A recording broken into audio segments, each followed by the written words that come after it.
And let me tell you, city government isn't going to solve everything. This is just one element of the way we all work together.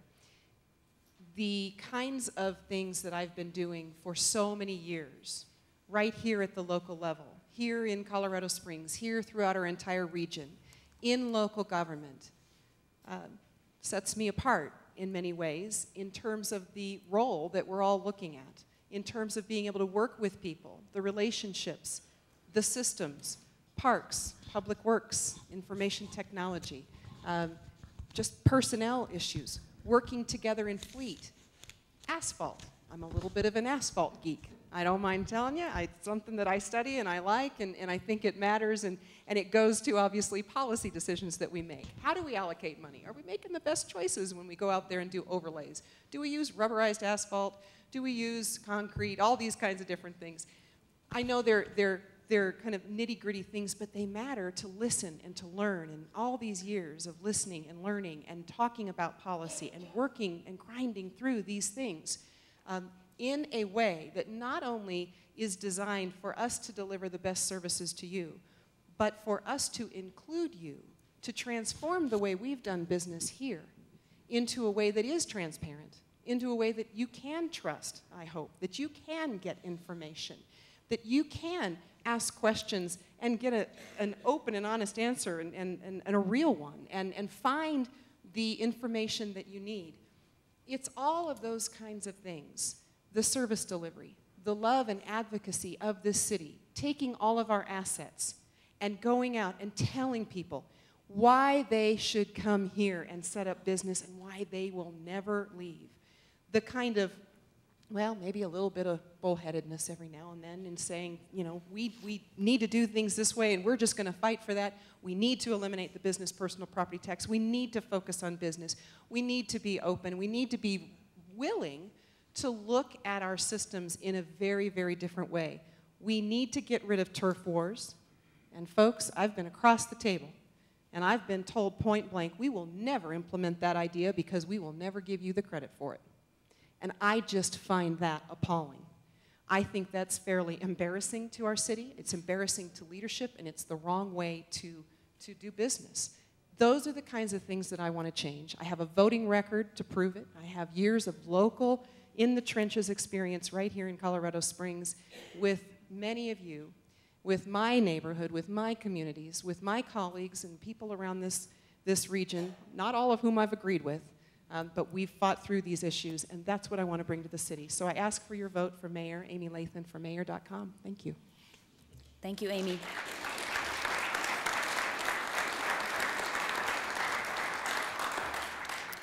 Joel, you're next.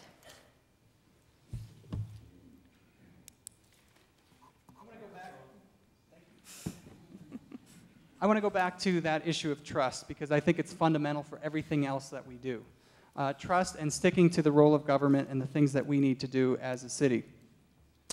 And I do want to set the record straight on a couple of things also, as we didn't have another opportunity to do this. Everyone should know that TIF financing does not require a vote under Tabor. City Council, under state law, can approve a TIF without any consideration from the public, and that can add up to hundreds of millions of dollars, as has been proposed in City for Champions. I absolutely voted for a TIF, an increment that would fund something that's primarily in the role of government. I posted about it on my Facebook. It is transparent, it's open, it is a road that has been at the top of our region's priority list, which will help our economy to grow. And clearly it would also benefit the city itself. Other TIFs have been 100% of the sales tax and property tax goes to the Urban Renewal Authority to reimburse a developer for their costs. This will go to pay for a road, so I did support it. Trust is another issue. We had the county commission that went to the people and said, our general fund can't support public safety. Would you please vote for this 0.23 cent sales tax increase? And the citizens said, you know what, that's the primary role of government, and we trust the Board of County Commissioners to stick to the role of government. And they voted for it, and they passed it, and we've been paying it. But 2 years later, we had the Board of County Commissioners, with Amy's signature on the bottom, promising tax increment financing to pay for a stadium, and saying that it was a significant commitment, a commitment that the voters were not involved in when that letter was penned. Again, I want to circle back to the issue of trust. In this country, we're blessed with the opportunity to pursue private interests, to take risks, to find information, to succeed, and yes, even to fail. But in recent years, what we've seen happening is that risk-taking and that private enterprise and that entrepreneurship being replaced by cronyism and kowtowing to special interests. And it's happening, and that is a huge detriment to our city. And again, that is a matter of trust. Is everybody getting the same shake at having opportunity in our city? And right now, we don't have that happening, and with the right leadership in the mayor's office, we can have that happening. I will commit to that. I will commit to serving you. I will commit to working with you and understanding that it's the citizens who are served. It is not the government and special interests who are served. And I am committed to making sure that it's government that's working for you, and you're not working for government or special interests. Thank you. I'd appreciate your vote. JoelMillerForMayor.com.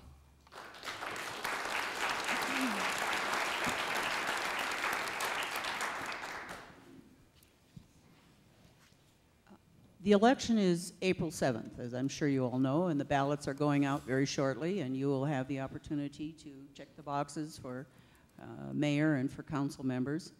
Elections are about the future, and this one probably more so than any one we've had for a while.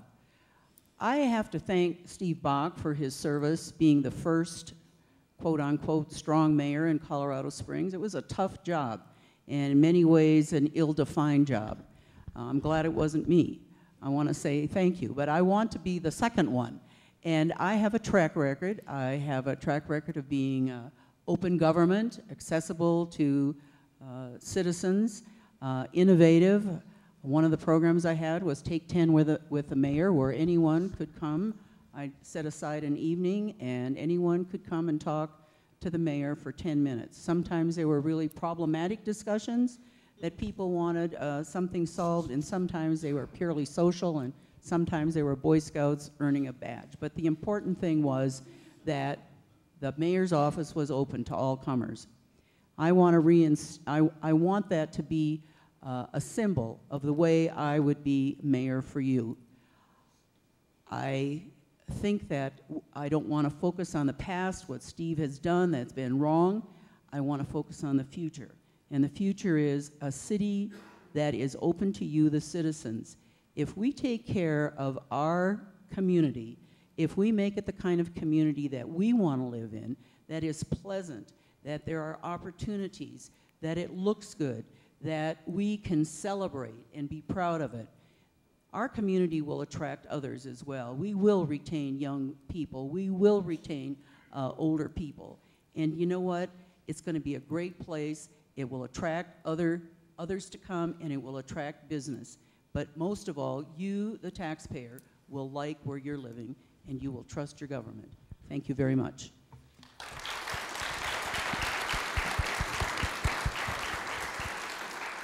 Thank you all for coming out tonight and participating in this process. It's an important one. I really do believe the new mayor is going to be in a position with the council to decide what direction we're going to go. I really do think it's a tipping point. Ladies and gentlemen, I said something early on that I believe very deeply. Government does not build great cities. People do. People like yourselves.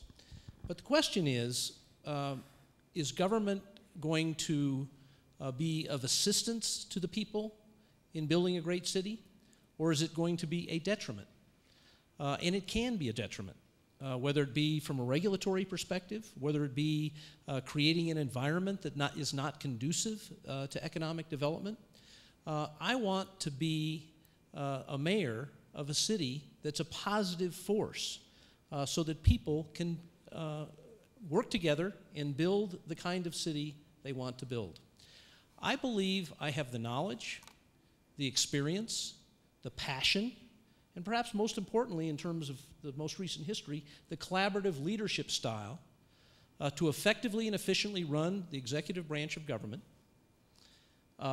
to change the politics at City Hall, make it more conducive to economic development, begin to invest in this infrastructure, which we have to do if we want to be the kind of city that we want to be, and aggressively promote new job creation. And that goes to my vision. I hope that a decade from now, we as a city feel as good about the infrastructure and amenities that surround us as we do the immense physical beauty that surrounds us.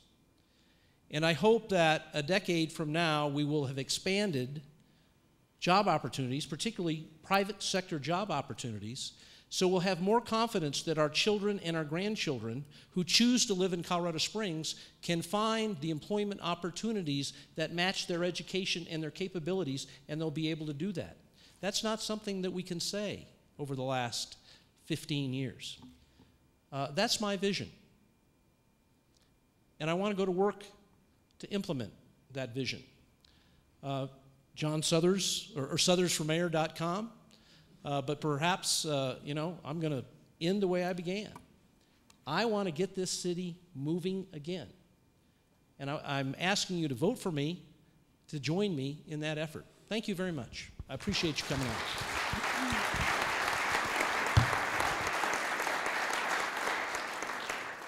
Thank you so much, everyone, for your participation and your attention tonight. There's a lot of good questions here that we weren't able to get to, so please visit the candidates' information tables in the lobby. And I hope we'll also see you next month for Neighbor Up Week, April 12th through 19th. It will include a workshop on neighborhood topics brought to us by our members. And you can get all the details on our website, cscono.org. And let's give these candidates another round of applause. Thank you so much. Thank you. Thank you.